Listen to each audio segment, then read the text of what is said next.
নমস্কার সবাইকে, কেমন আছেন সবাই? আশা করি ভালো আছেন। চলুন আজকে দুর্দান্ত স্বাদের একটা টিফিন রেসিপি শেয়ার করি।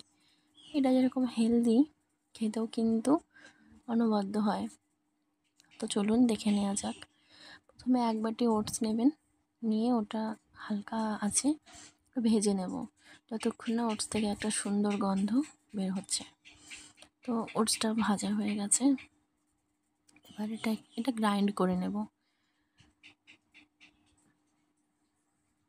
গ্রাইন্ড করার পরে এই যে দেখুন এইরকম এসছে টেক্সচারটা।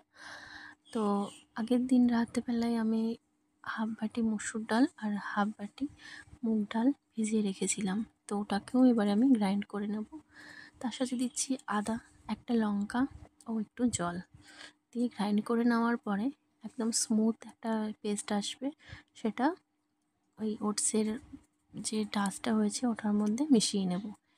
মিশিয়ে নেওয়ার পরে তাওয়া গরম করে নিয়েছি, একটু তেল দেব হালকা।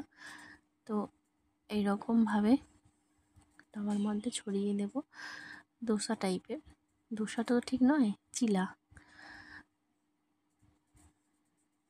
তো হালকা তেল দেব উপর দিক দিয়ে যাতে সুন্দরভাবে ওঠে।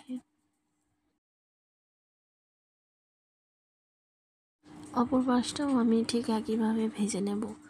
তো এটা হয়ে গেল, অন্য একটাও আমি এইভাবেই ভেজে নেব। প্যানের মধ্যে দিয়ে তেল ব্রাশ করে নিলাম, ব্রাশ করে এবারে পেস্টটা দিয়ে নেব, দিয়ে একটু গোল করে ঘুরিয়ে নেব।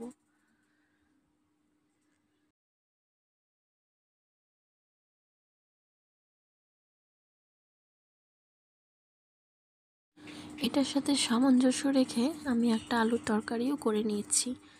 ফ্রাই প্যানে একটু তেল দিয়ে নেব, দিয়ে নেওয়ার পরে একটু জিরা আর একটা শুকনো লঙ্কা ফোড়নে দিলাম। ফোড়নে দেওয়ার পরে এটা একটু ভেজে আলু দিয়ে নেব। আলু দিয়ে নেওয়ার পরে ভালো করে ভাজবো।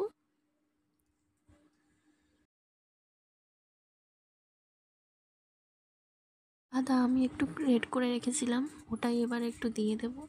এবারে কিছু গুঁড়ো মশলা দেব, যেমন হলুদ, একটু জিরে গুঁড়ো, ধনে গুঁড়ো, লঙ্কা গুঁড়ো, ব্যাস।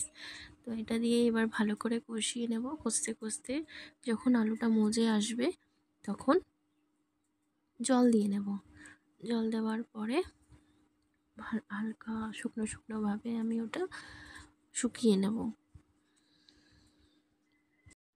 তো আলুটা ভালোভাবেই সেদ্ধ হয়ে গেছে। সেদ্ধ হওয়ার পরে এবার জল দিয়ে হাফ কাপ মতো জল দিয়ে এবার এটা ফুটিয়ে নেব।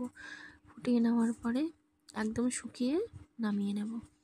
তো এই দেখুন, এইরকমভাবে আপনারা বানিয়ে খাবেন, খেতে যেরকম টেস্টি হয় সেরকম স্বাস্থ্যকরও, আর বাচ্চারা খুবই পছন্দ করবে।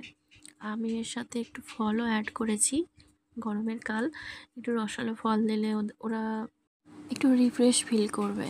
তো আমি এখানে একটা তরমুজের দুটো ফালি করেছি, করে সেটা আমি ওকে দিয়েছি। তো আপনারাও এইভাবে দিয়ে দেখবেন, বাচ্চারা এটা খুব পছন্দ করবে। তো আজকের ভিডিওটা এখানেই শেষ করি, ভালো থাকবেন।